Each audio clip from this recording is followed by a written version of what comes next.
abrir então em 2 Crônicas, capítulo 20. 2 Crônicas, capítulo 20. Ó Deus, pedimos a Tua unção, a Tua direção, a Tua bênção para a leitura e o compartilhar da Tua palavra.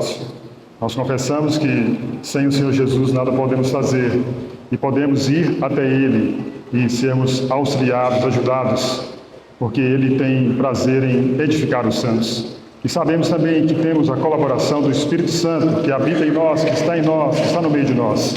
Ó Deus, oramos nessa confiança, em nome de Jesus Cristo. Amém.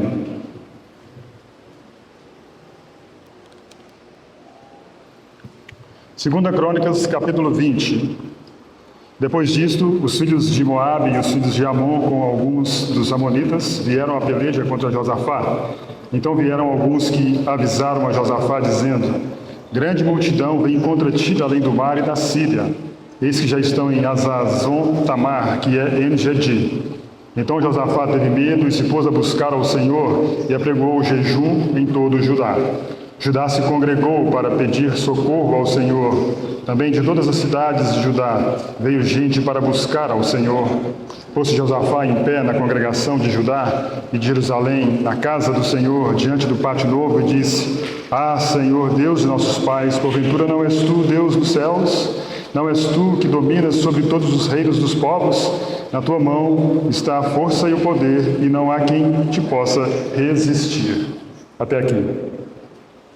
Irmãos, nós temos usado esse texto da história do rei Josafá, um rei em Judá, um rei da linhagem de Davi, o rei Naro do Sul, ali as tribos do sul, Judá e Benjamim, e as tribos do norte, as outras 10 tribos.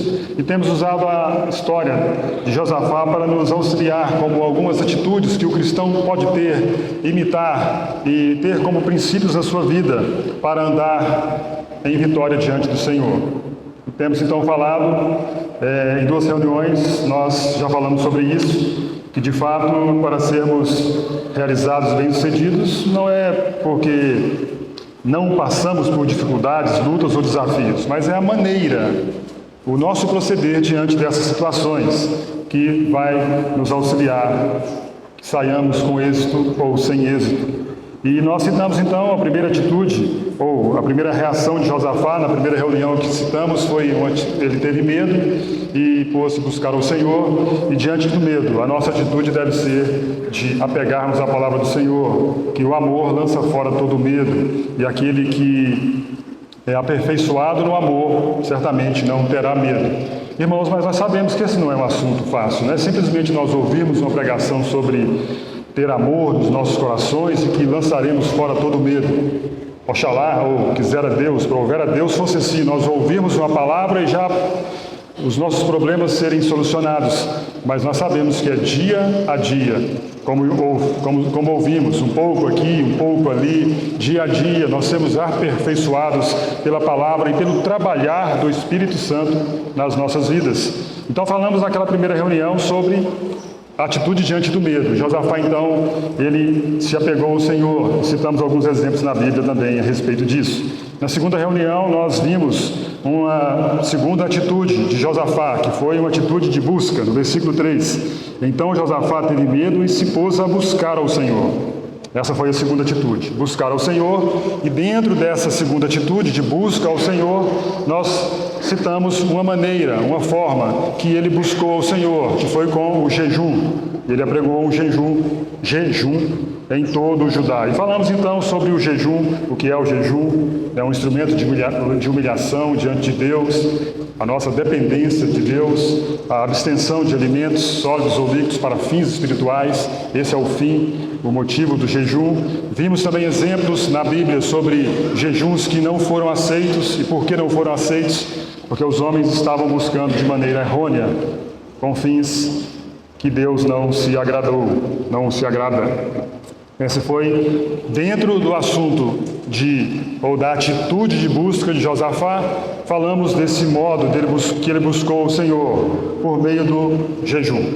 E nessa manhã, isso se eu permitir, talvez nós concluamos, eu vou citar outras duas maneiras em que ele buscou ao Senhor e também, se o Senhor permitir, a terceira atitude dele nessa situação enfrentada. Então, pano de fundo, os inimigos estão ao redor. Nós temos inimigos, os amonitas, os moabitas, os do Monte Seir, vêm contra Judá, contra o povo de Judá, e a situação é para exterminar, é para dizimar a nação de Judá. E sabemos que diante dos últimos dias, irmãos, tantas situações sobrevirão sobre nós. Tantas situações. Se você não passa por tribulação, pode ficar tranquilo que a sua hora vai chegar. Porque a palavra de Deus é muito clara que devemos ser ou ter motivo de grande alegria ao passarmos por várias tribulações. Porque a tribulação ela tem o seu resultado, já ouvimos aqui a exposição e fomos advertidos e encorajados nesse assunto sobre situações adversas que nos acometerão, mas como temos tratado aqui na vida de Josafá, qual a nossa atitude diante das situações? Então a segunda forma que ele usou, que ele fez para buscar ao Senhor, está aí no versículo 4. Judá se congregou para pedir socorro ao Senhor. Também de todas as cidades de Judá veio gente para buscar ao Senhor. Versículo 13. Todo o Judá estava em pé diante do Senhor, como também as suas crianças, as suas mulheres e os seus filhos. Judá se congregou. Essa é uma maneira, uma forma de também buscarmos ao Senhor. Qual é? Congregar. Congregar, estar reunidos juntamente com os filhos de Deus, reunir para buscar o direcionamento de Deus, a vontade de Deus, a posição de Deus. E Josafá, ali, ele não foi diferente. Ele, já citamos aqui, ele tinha um exército numeroso, o dobro do exército de seu pai, mas ele, com jejum, agora ele congregou todo Israel para buscarem, estarem congregados nessa busca, nesse ouvir o falar do Senhor. Ele não quis resolver a situação da maneira que melhor lhe aprazia, da melhor maneira que de repente veio à mente dele e agora eu vou fazer dessa forma e pronto, não. Vamos congregar. Judá se congregou para pedir socorro ao Senhor. Irmãos, ouvimos nessa manhã a exortação e a Escritura também fala sobre isso, de que muitos nos últimos dias, e que muitos, na verdade, não é nos últimos dias, porque o livro de Hebreus já nos cita aquela exortação, ou traz aquela frase célebre que alguns já estavam deixando de congregar. Alguns já estavam deixando a congregação, conforme diz outra versão. Mas aqui Josafá se congregou todo o Judá para buscarem o Senhor, para pedirem socorro ao Senhor. Você tem um coração disposto? Você tem um coração... A palavra é essa. Você tem essa disposição para congregar, para não deixar de congregar? Ou você se deixa abater pelo vento que bate na bananeira, por um vento que dá um assovio na janela? Vejam que o Senhor, na sua palavra, diz no Salmo 133, ó, quão bom e agradável é viverem unidos os irmãos. E ali naquele salmo, o salmo da comunhão, né, do reunir do seu povo, no final fala assim, ali ordena o Senhor a sua bênção e a vida para sempre.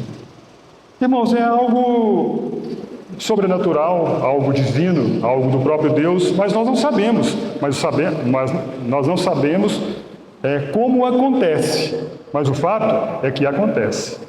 É que há um poder, há uma vida, há algo divino na reunião, no congregar dos santos. Onde estiverem 2 ou 3 reunidos no meu nome, ali estou no nome dele, ali estou no meio deles. Imagine então, mais de um irmão, mais de 2 irmãos, 3, e citamos aqui as reuniões que nós temos, as reuniões de quarta-feira, a reunião de oração, a reunião dos lares, as reuniões de sábado, a reunião de domingo, e tantas outras reuniões que porventura podem surgir, uma reunião de uma comunhão para um fritar de peixes, um churrasco, tantas outras coisas. Mas o fato é que, específico, diante da tribulação, diante dos inimigos ao redor de Judá, Josafá congregou todo o Judá. Congregar, a bênção, a vida, a unção e poderes especiais.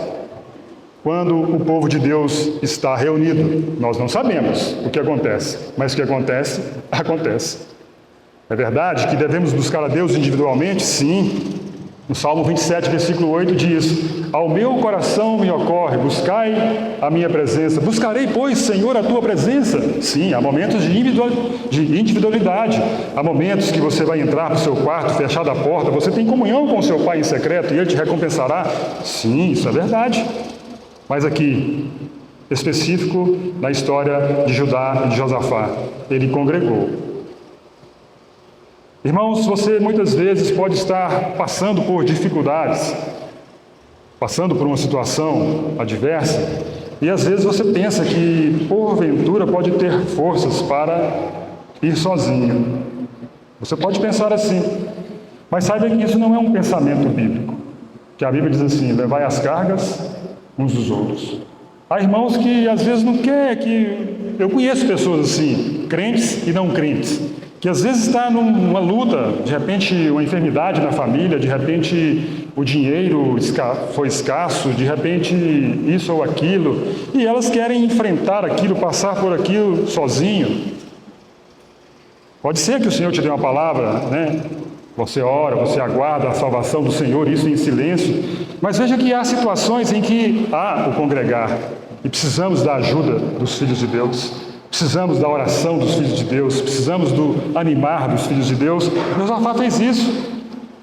Há momentos de individualidade, sim, mas ao congregar, unção e poderes especiais vêm quando estamos congregados. O fato é, irmão, que não existe crente sozinho. Não existe crente sem igreja. Não existe crente sem compromisso, sem liderança, sem pastor. Não existe.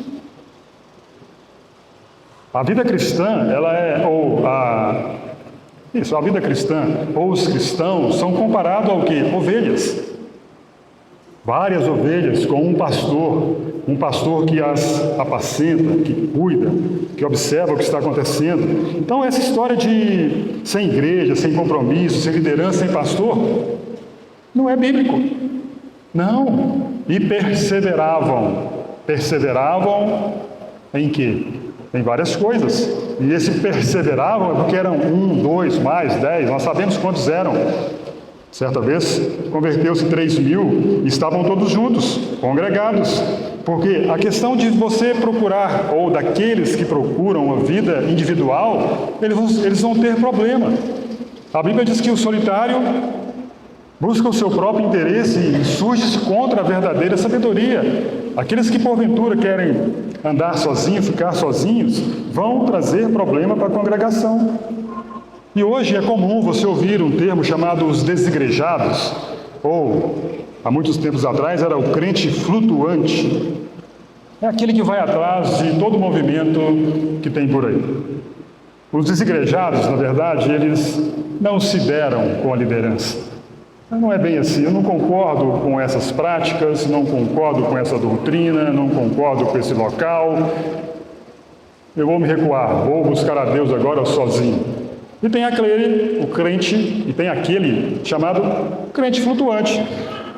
O vento parece que está por ali, vou por ali. O vento está por ali, então vou por ali. Agora é lá, então vou para lá. Tem um movimento gospel por aí, tem um fogo por ali, tem cura interior por ali.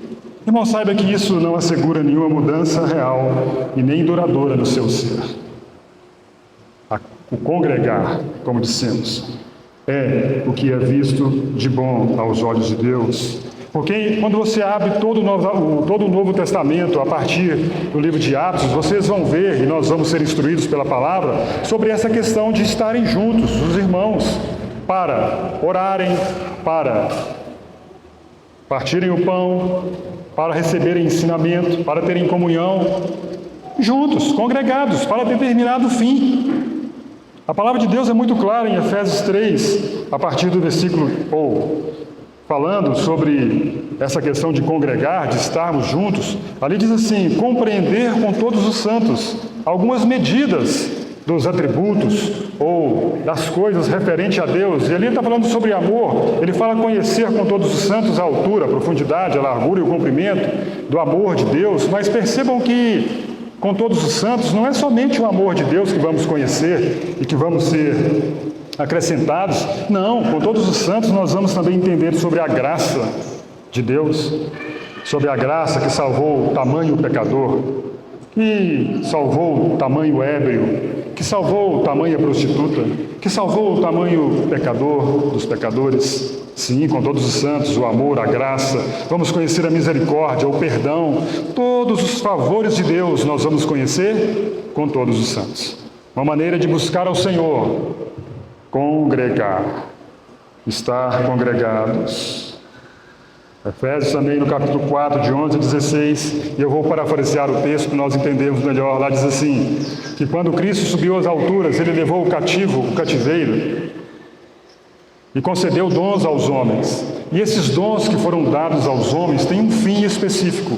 Qual? O aperfeiçoamento dos santos, para que todos os santos possam desempenhar o seu serviço. Sim, ali os dons foram dados para um, para outro, e a lista ali é sobre apóstolos, profetas, evangelistas, pastores e mestres, com um fim proveitoso. Qual? A edificação dos santos. Mas não somente a edificação, mas uma maturidade espiritual, para que todos nós cheguemos à medida da estatura da plenitude de Cristo.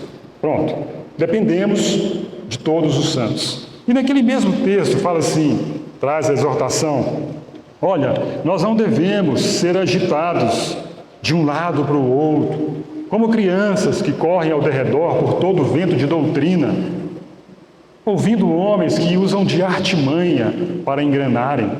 Vejam que ao mesmo tempo onde ele fala sobre estar juntos, que somos um corpo, que foram dados dons a diversas pessoas, dons diversos, esses dons são para edificação, quando estamos congregados. Ele diz assim, cuidado, você de repente você tem tudo isso, você observa tudo isso e você quer andar como criança, agitada de um lado para o outro. Não faça isso. Você pode ser ou cair como presa de muitos homens astutos, e diz o texto ali, artimanha dos homens. É um artifício que é feito, que é usado para enganar o outro. Mas ele continua dizendo, olha, a igreja é comparada a um corpo. E lá diz assim, um corpo deve cooperar. Esse corpo ele é ajustado, consolidado, pelo auxílio de toda junta, de todo membro, de toda parte do corpo. É uma cooperação de cada parte. Para o amor, para conhecermos o amor. Isso é edificação, isso é o congregar. Isso é o que diz a palavra de Deus. Josafá, ele entendia isso. Opa, eu sou o rei, eu tenho um exército, eu tenho valência ao meu dispor, mas eu vou congregar, ajudar para buscar auxílio, para buscar uma resposta do Senhor. Irmãos, assim também devemos ser nós. Nós não devemos ser críticos descomprometidos, mas colaboradores, apaixonados pelo trabalho cristão. Às vezes você só vê e critica, aquele irmão, aquela irmã, estão fazendo assim, estão fazendo assado. Não, seja um colaborador apaixonado. Arregace a manga. O Valdetário não está ali hoje, mas se voluntarie para tal. Outro dia, de repente é outra situação, se apresente. Seja um colaborador apaixonado pelo trabalho cristão. Lá em Atos, como dissemos, no capítulo 2, fala sobre os discípulos estarem juntos, os discípulos estarem se reunirem, se congregarem. Que maravilha! Às vezes, se nós pudéssemos voltar ali naquela época e ver a cena daqueles irmãos simples, talvez na sua pobreza, talvez na sua falta de instrução, mas juntos, se reuniam, congregavam. Natal, mas eles não tinham televisão. Eles não tinham Netflix. Não tinham entretenimento disponível, os quais temos hoje, no século 21. Mas eles tinham apego ao Senhor. Eles tinham amor pelo Senhor e amor uns aos outros. Eles estavam juntos, eles congregavam. Mas hoje não. Hoje tem a televisão. Pregadores renomados nobres pregadores, excelentes pregadores. Posso ficar na minha casa e escolher qual assunto, quanto tempo. Não, de uma pregação de mais de 1 hora eu não gosto, não. Eu gosto mais de 35, 40 minutos. Esse aqui, opa. Ah, não, esse assunto é bom, eu quero ouvir esse assunto. Eu vou ficar na minha casa, eu compro uma pizza, ou eu faço uma vitamina, ou eu faço uma pipoca e vou ouvir a pregação na TV, ou no celular, ou eu vou comprar livros para ler, eu vou orar sozinho, eu vou buscar a Deus sozinho. Não. Então Judá se congregou para pedir socorro ao Senhor. Irmãos, aqui no versículo 13 diz assim: todo Judá estava em pé diante do Senhor, como também as suas crianças, as suas mulheres e os seus filhos. Oh, que maravilha! Mas hoje existem muitas distrações para os filhos de Deus, para que eles não participem de reuniões, para que eles não congreguem, não estejam juntos. Ah, eu não gosto daquele irmão, ele prega muito devagar. Muito devagar. Vou passar para 2.0. Aquele outro já fala rápido, não entendi nada, vamos. E aí então, muitas são as desculpas, muitos são, infelizmente, o motivo de não congregar. E citamos então Hebreus 10, versículo 25, onde diz: não deixemos de congregar como é costume de alguns. Que tristeza! Já havia se tornado naquela época costume não congregar. As pessoas já estavam deixando a sua congregação como costume, não mais iriam, não gostavam de mais ir. Não quero ir não, vou ficar em casa, vou ler a Torá, vou tirar uma cópia da Torá, vou ficar por aqui. Quando surgiu uma carta aí que eles mandarem para determinada igreja, tira uma cópia para mim, manda para mim. Não. Josafá sabia o poder, a unção, a vida, a bênção que era estar congregado. E no congregar, irmãos, ele recebeu confiança. Já perceberam algumas reuniões que você vai, né?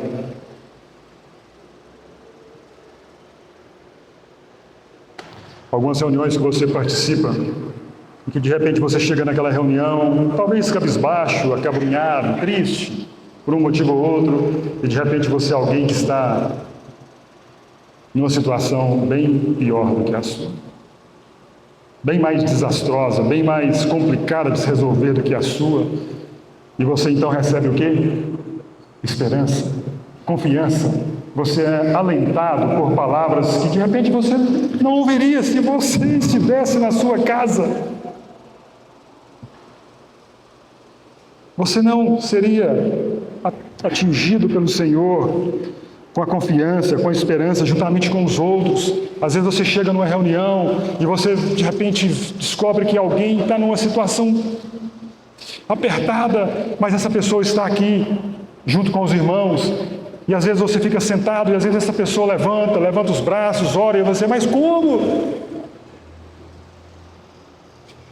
Minha conta está alta, eu estou com saúde, eu estou com os filhos bem, tudo bem, tem carro. E esse irmão está numa situação difícil e ele está aqui. Porque ele congregou, porque ele veio e foi ajudado, recebeu confiança junto com os outros irmãos. Porque ele teve a disposição de sair da sua casa e participar do congregar dos santos. Josafá fez isso. Porque ele sabia que no reunir o Senhor ordena a bênção e a vida para si. Não sabemos como é, mas acontece. Os nossos corações são aquecidos por isso, por esse ajuntar, por vermos a ação de Deus. Existe aquela música, aquela canção famosa, né, de Jorge Camargo: vem e sopra sobre nós seu sopro, reunidos nesse ajuntamento. Vem e santifica este momento com a igreja que é o seu povo. Faz seu rio de paz correr no meio desses que por fé vem bendizer-te e a uma voz oferecer-te seus louvores, súplicas e anseios. Tu és o Senhor de toda a glória.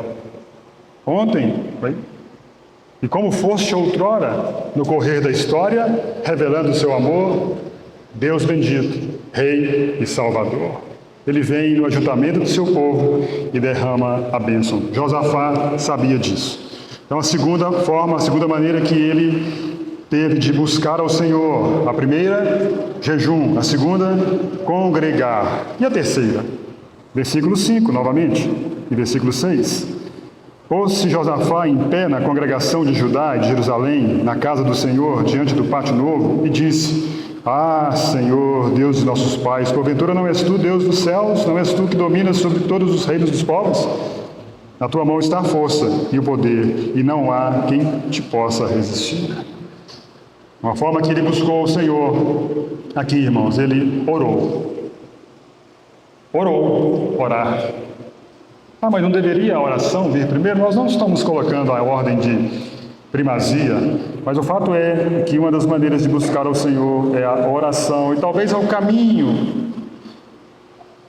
mais fácil, mais prático de você buscar ao Senhor.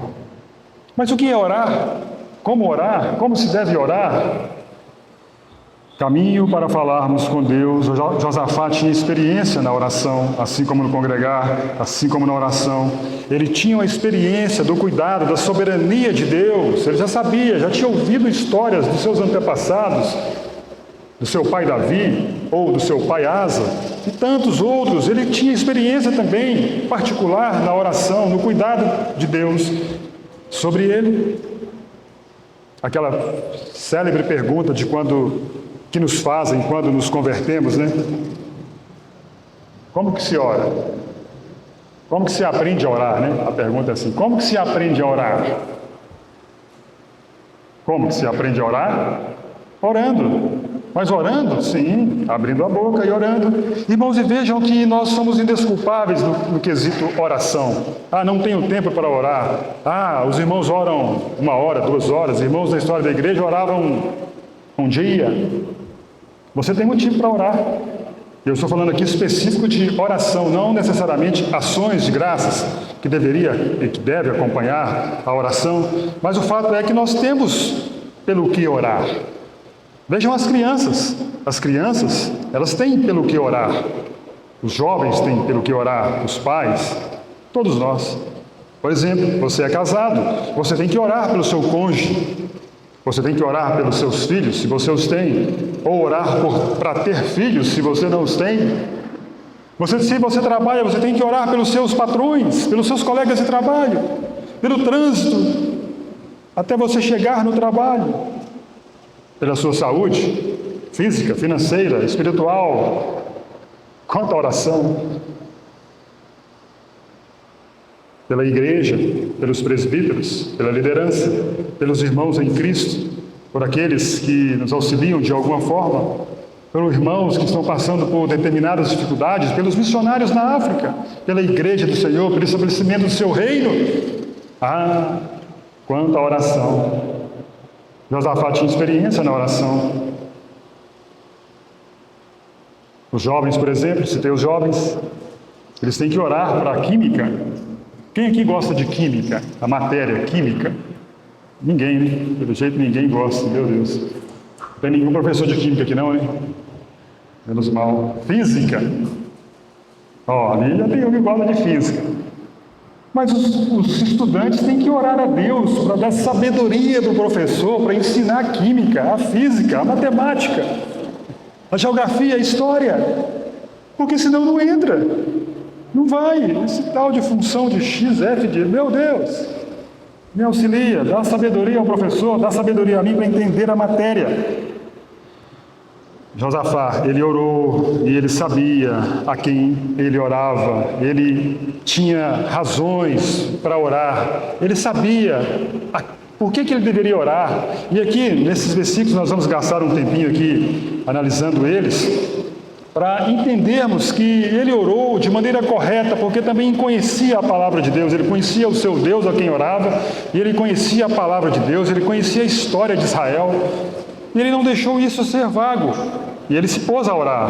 O versículo 6 diz o seguinte: uma das razões que ele orou, e por que ele orou, versículo 6 diz assim: E disse: Ah, Senhor Deus de nossos pais, porventura não és tu Deus nos céus, não és tu que dominas sobre todos os reinos dos povos? Na tua mão está a força e o poder, e não há quem te possa resistir. Aqui uma das razões que ele se pôs a orar. Ele sabia quem era Deus. Ele sabia que Deus é o Deus dos céus. Ele é o Deus do reino dos povos.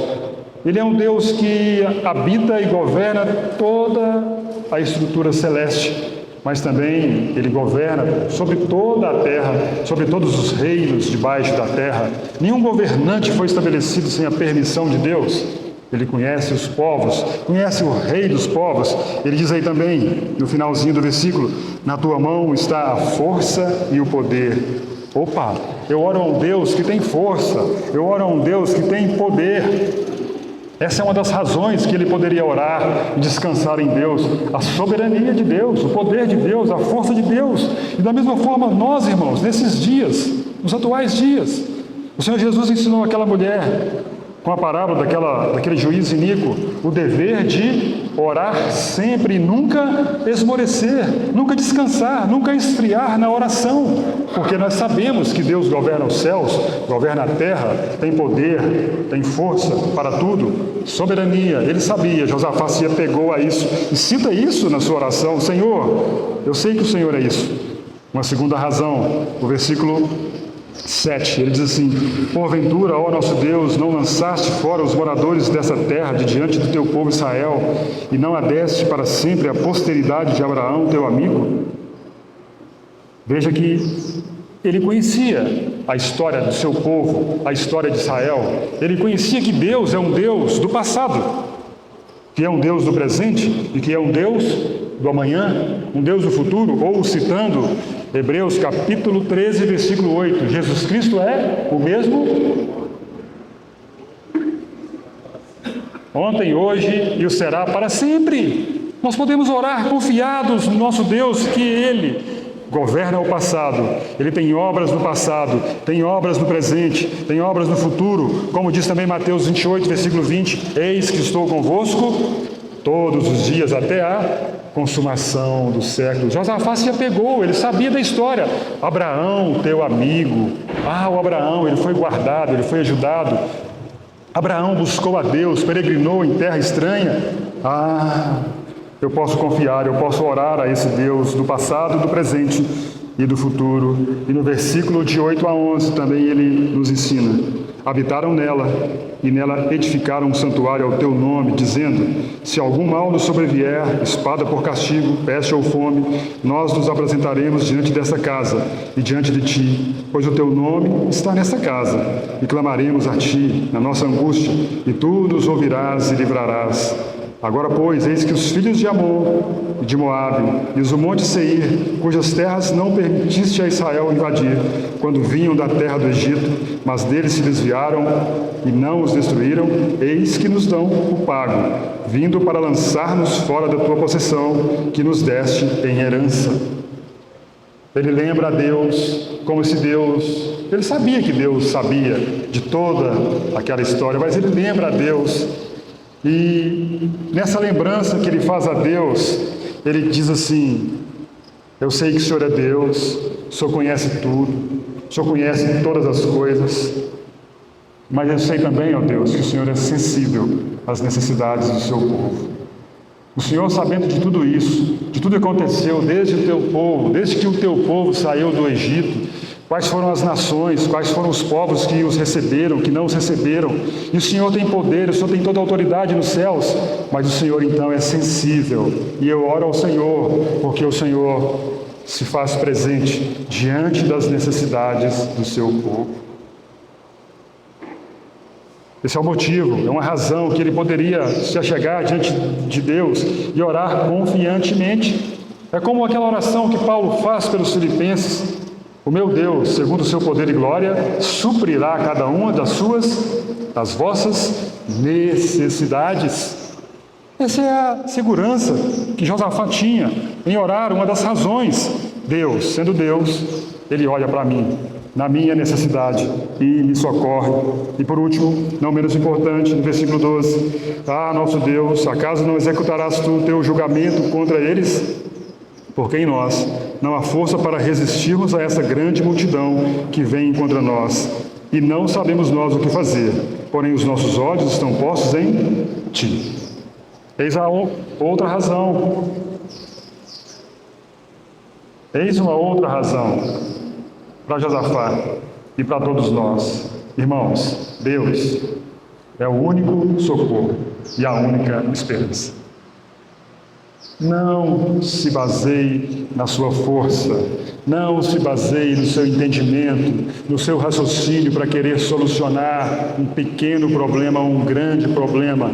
Leve-o diante de Deus, busque a Deus por meio da oração, saiba que Ele é o único socorro e a única esperança, e é Ele que pode nos dar sabedoria e entendimento para resolvermos melhor aquilo que estivermos enfrentando. A nossa posição não é de triunfalismo, de triunfantes sobre todas as coisas. Não, a nossa situação é aquela que os discípulos foram até diante do Senhor. Senhor, para quem iremos? Senhor, para quem iremos nós? Nos socorre aqui, nos auxilia. Irmãos, essa é a terceira maneira que Josafá buscou o Senhor. Jejum, ele se congregou e ele orou. E interessante que no meio dessa oração, no meio de todas essas ações, atitudes de Josafá, Deus vem ao seu encontro. Deus vem ao encontro de Judá. Deus vem e manda um homem, um profeta, que traz a palavra: ei, não temas. Está aí no texto, versículo 14. Então veio o Espírito do Senhor no meio da congregação sobre Jaziel, filho de Zacarias, filho de Benaia, filho de Jeiel, filho de Matanias, levita dos filhos de Asaf, e disse: Dai ouvidos, todo Judá, e vós, moradores de Jerusalém, e tu, ó rei Josafá, ao que vos diz o Senhor: não temais, nem vos assusteis por causa dessa grande multidão, pois a peleja não é vossa, mas de Deus. Quem não quer ouvir isso? Quem não quer ouvir isso no momento de dificuldade, de angústia, de medo, de um enfrentamento de uma situação totalmente adversa? O Senhor falando: não temas, não se agite o seu coração, não vos assusteis por causa do que você está enfrentando. Eu estou com você nessa peleja. A peleja não é sua, é minha também. Ah, como nós somos confortados quando ouvimos essas palavras: não temas. Irmãos, e o Novo Testamento está todo cheio dessas promessas do Senhor conosco, para nós não andarmos, por exemplo, ansiosos de coisa alguma. É o ensino do Senhor no Sermão do Monte: não andeis ansiosos de coisa alguma, não fiquem ansiosos pelo comer, vestir, beber. Busque o reino de Deus e a sua justiça, as demais coisas serão acrescentadas. As epístolas também nos trazem, Paulo diz aos Filipenses: não andem ansiosos de coisa alguma, antes sejam conhecidos diante de Deus as vossas necessidades por meio da oração, súplica, ações de graças, e a paz de Deus, o não temas de Deus, o não te assustes, virá sobre você, se tão somente você orar, ou a palavra de Deus a Josué: ser forte, ser corajoso, não te espantes, se apegue à palavra, se apegue a esse livro, e eu serei contigo. O versículo 15, nós lemos aí: a peleja não é vossa, mas é de Deus. Descansar em Deus. Ah, como é difícil descansar em Deus. Mas a peleja, irmãos, não é nossa. Paulo diz assim: porventura, aquele que nos deu o seu precioso Filho, não nos dará juntamente com Ele o quê? Todas as coisas. Não temas, não te assustes. Mas aqui temos uma grande luta, ou todos nós que muitas vezes enfrentamos situações adversas, que não deveria acontecer, é de nós cruzarmos os braços. O versículo 16 diz assim: amanhã descereis contra eles. A palavra já veio. Josafá já teve uma atitude diante do medo, já jejuou, já congregou, já orou, veio a palavra, a vitória já está estabelecida, amém? Ok? Até aqui então veio a palavra sobre eles. Mas acontece muitas vezes na nossa vida é que falta-nos uma atitude de fé, entendam bem aqui a palavra fé, no sentido de nós nos levantarmos e irmos trabalhar. É mais ou menos assim: olha, o Senhor está convosco, de fato, o Senhor é com você, o Senhor já disse a você: não temas. Então levante amanhã e saia para o seu trabalho, o Senhor já está pelejando por você. Mas acontece muitas vezes, e nós sabemos, irmãos, por experiência de muitos, e talvez por experiência minha e sua, nós nos detemos muitas vezes. Como que começa alguém a entrar por um caminho de medo, de depressão, de tomar remédio? É porque às vezes fica assustada. Mas o Senhor está dizendo aqui: olha, levante, vá, a vitória já está aí. Eu não estou falando aqui, entendam bem, uma pregação dessas de palavras positivas, de confissão positiva. Não estou dizendo nada disso. Mas o que nós temos que entender é que nós não podemos nos deter nos problemas. Tem que trabalhar? Vou trabalhar. Tem que ir para a escola? Vou para a escola. Tem que enfrentar o meu colega lá que de repente deu um problema? Tenho que ir. Mas saiba que Deus está pelejando por você. Deus está trabalhando por você, porque você orou a Ele, você apresentou a Ele a sua oração. Como diz o salmista: de manhã te apresento a minha oração e fico esperando, aguardando o agir do Senhor. Então saia, vá, peleje, porque de fato o Senhor está com você. Então a terceira característica, ou a maneira que ele buscou, a oração. E aqui, eu acredito que em mais 10 minutos, o Valdetário está quase terminando o almoço, então dá para mais 10 minutos. Para o tempero permear a comida, o que será? Qual o cardápio? Perguntam alguns. Versículo 18, a terceira atitude de Josafá diante de toda essa história que veio sobre ele. Então Josafá se prostrou com o rosto em terra, e todo Judá e os moradores de Jerusalém também se prostraram perante o Senhor e o adoraram. Uma atitude de adoração. Sim, eu aguardo o livramento do Senhor. Era a situação de Josafá, era a situação do povo de Judá. Sim, aguardamos o livramento do Senhor. Mas como que eu aguardo esse livramento, essa ação de Deus? Irmãos, numa atitude de adoração e numa atitude de louvor. E isso deve ser característica dos cristãos diante das situações. Não espere acontecer algo para você adorar, para você louvar, para você estar na presença do Senhor. É mais ou menos o que aconteceu na pandemia, ou na época da pandemia. Às vezes eu me peguei mais ou menos assim. Talvez você passou, ou talvez você seja mais espiritual, não passou com você. Não, quando voltar reunido, vou levantar as mãos, vou orar, vou cantar. Espere isso não. Não espere isso, que pode isso não acontecer, como não aconteceu para muitos na pandemia, infelizmente. Mas adore ao Senhor diante das situações que o acometem. Uma atitude de adoração, de louvor. Vejam que ainda não havia acontecido o desbarate ou a morte dos inimigos. Vejam os caminhos que eles passaram. Inicialmente temeram, mas buscaram ao Senhor, jejum, congregaram, oração, veio a resposta e agora vem o louvor. Mas ainda não tinha acontecido as coisas. Se vocês lerem, depois vocês leiam em casa, o desbarate contra o inimigo veio quando eles começaram a louvar ao Senhor, cantar ao Senhor. E diz o texto que eles cantaram: rendei graças ao Senhor, porque a sua misericórdia dura para sempre. Uma atitude de adoração. Fazemos isso pois cremos que Deus vê todas as situações em que nos encontramos, irmãos. Ele sabe de todas elas. Então nós podemos ter esse espírito de não esperar de fato acontecer positivamente alguma coisa para cantarmos, louvarmos. Não, já adore. Irmãos, por que isso? Porque fazendo assim, nos mostra que nós temos uma atitude de esperança na intervenção de Deus. E pode ser que não aconteça. aquilo que nós queremos, mas o que nós devemos entender é o propósito de Deus também por passarmos em determinadas situações. Alguém poderia usar o texto de cantar e ser liberto, de cantar e o Senhor trazer livramento. Por exemplo, aquele texto de Atos 16, onde Paulo e Silas na prisão, por volta da meia-noite, cantaram louvores ao Senhor e a prisão de todos se abriram, veio um terremoto e houve salvação na casa do carcereiro.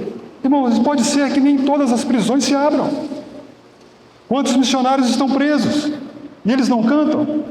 Quantos missionários foram torturados, degolados, colocados em jaulas e afogados, e as prisões não se abriram, as correntes não se quebraram? Mas eu pergunto a vocês, eles não eram livres? Eles não eram livres? Sim, eles cantavam, eles rejubilavam dentro de si, e eles eram mais livres do que aqueles que estavam livres e que os colocaram em situações tristes, chegando até a morte. Mas cabe a nós essa atitude de adoração ao Senhor em toda e qualquer circunstância. O salmista várias vezes diz: bendizei ao Senhor, bendizei o Senhor comigo, e todos a uma exaltemos o nome. Rendei graças ao Senhor porque Ele é bom. Aqui está cantando um salmo e tantas outras coisas. Jó, diz a Bíblia, que passando por tudo aquilo, ele adorou ao Senhor, independente de todas as circunstâncias que acometeram. Mas eu disse, e eu quero concluir, eu quero completar essa frase. Irmãos, o que nós devemos entender na caminhada cristã, independentemente daquilo que aconteça com você, é que Deus faz com que todas as coisas cooperem para o bem daqueles que amam a Deus.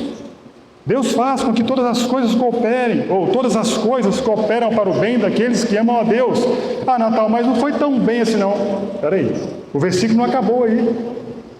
O versículo não é só o versículo de Romanos 8, 28. Ele continua. Aos que o conheceu, também predestinou para serem conforme a imagem de seu Filho. Irmãos, esse é o propósito. Esse é todo o propósito das coisas contribuírem para o bem. Qual? Sermos conformes à imagem de seu Filho, a fim de que ele seja o primogênito entre muitos irmãos. Olha que bênção! Pode até não acontecer, mas você sabe que cooperou para você ser igual ao Filho de Deus, ao primogênito, ao nosso irmão mais velho. Irmãos, essa foi a experiência de Josafá. Essa foi as atitudes que ele teve diante daquela dificuldade. Uma atitude diante do medo, uma atitude de busca, uma atitude de adoração. Vejam que reagir de maneira correta, reagir de maneira equilibrada, reagir de maneira sensata, de maneira aprovada, diante dos desafios que nos sobrevêm, determinará o nosso êxito ou o nosso fracasso, a nossa alegria ou a nossa tristeza, a nossa paz ou o nosso tormento. Então que Deus nos dê graça, que o Espírito dele abunde ricamente em nós, e aquela oração que Paulo sempre faz no final das suas epístolas, que a graça do Senhor Jesus Cristo seja com o nosso espírito. Irmãos, essa graça estando conosco, certamente seremos vitoriosos em toda e qualquer situação. Que Deus os abençoe, em nome de Jesus. Amém.